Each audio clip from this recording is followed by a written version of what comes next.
తిరుమల కలియుగ వైకుంఠం.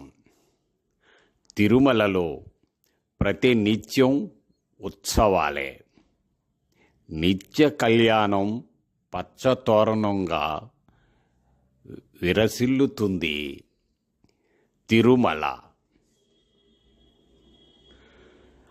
అలాంటి ఉత్సవాల్లో అత్యంత ముఖ్యమైనది, అందరూ చూడాలనుకునే అద్భుత సేవ శుక్రవారాభిషేకం. శ్రీ వెంకటేశ్వర స్వామి వారి మూలమూర్తికి ప్రతి శుక్రవారం తెల్లవారుజామున 5 గంటలకు జరిగే అభిషేకమే శుక్రవారాభిషేకం.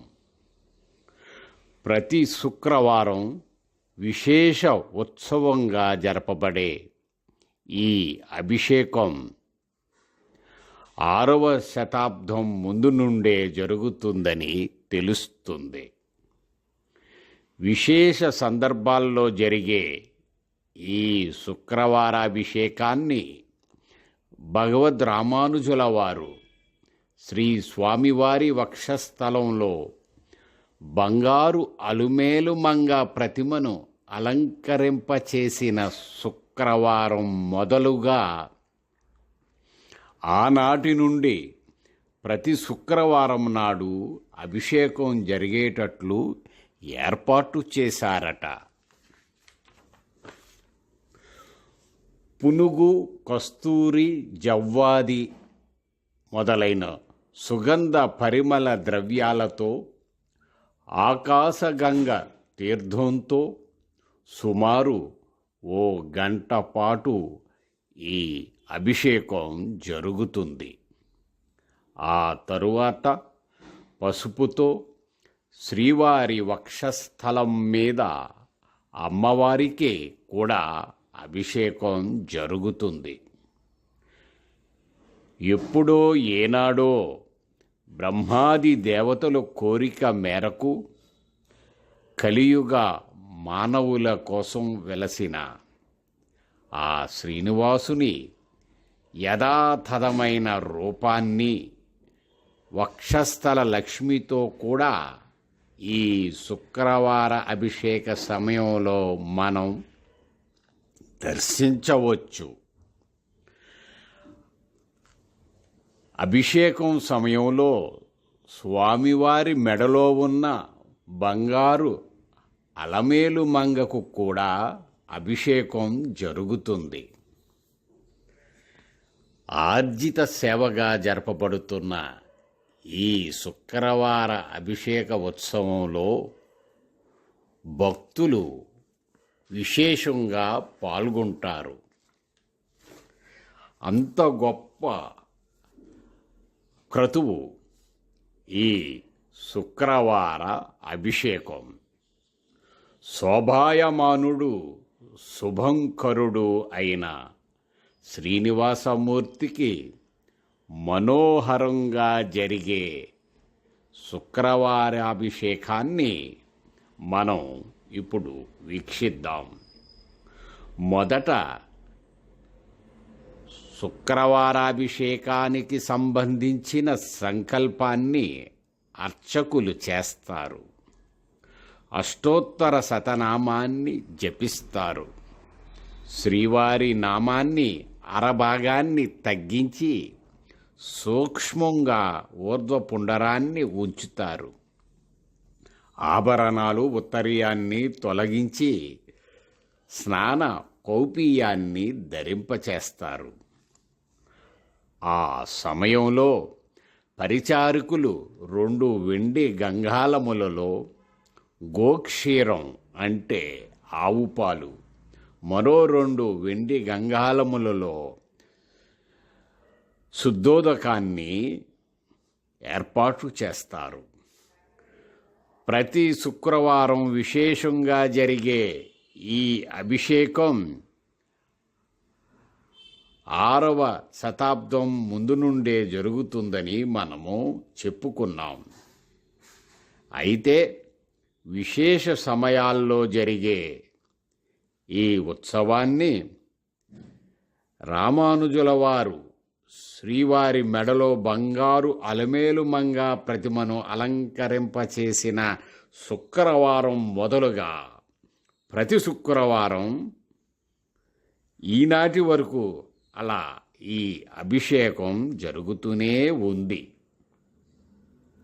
మొదట తిరుమల నంబి వంశీయుడైనటువంటి వారు అందించిన కలశ తీర్థాన్ని జియ్యంగార్లు భక్తి శ్రద్ధలతో తీసుకుని అందించక ఆ శుద్ధోదకాన్ని అర్చక స్వాములు హరి ఓం సహస్రశీర్ష పురుషో అంటూ పురుష సూక్తాన్ని ఆలపిస్తుండగా భక్తి శ్రద్ధలతో అభిషేకాన్ని ప్రారంభిస్తారు.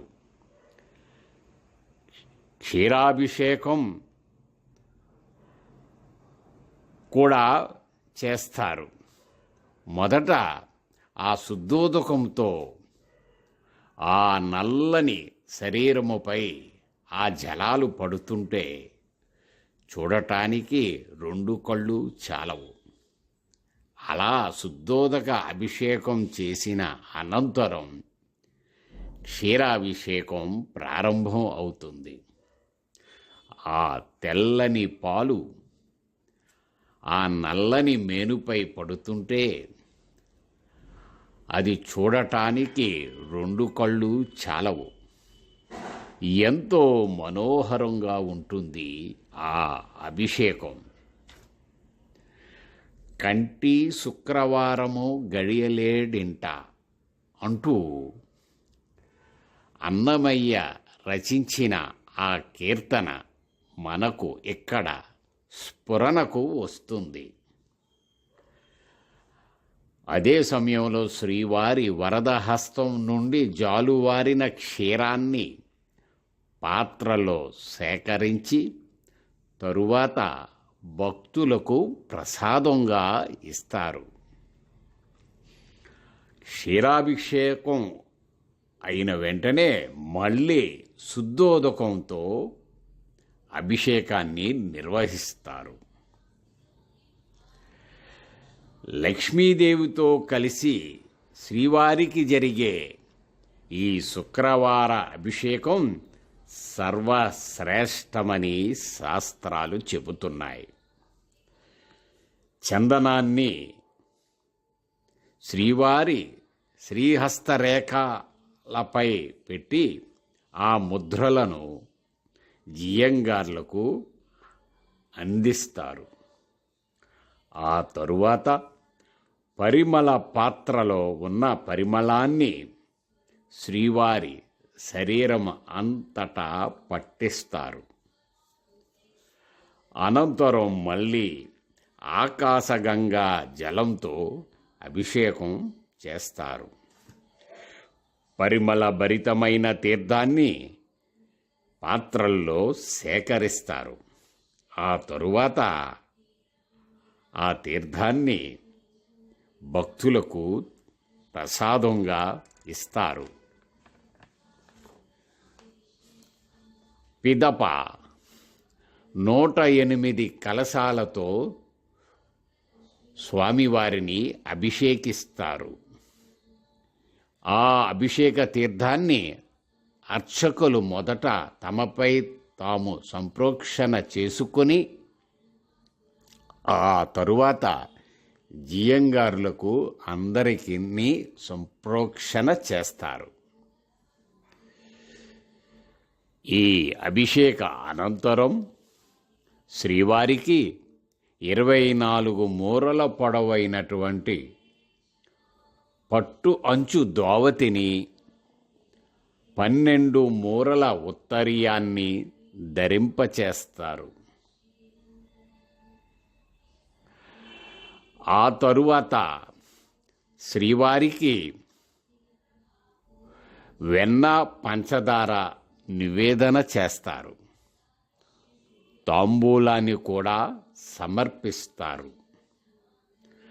హారతిని సమర్పిస్తారు.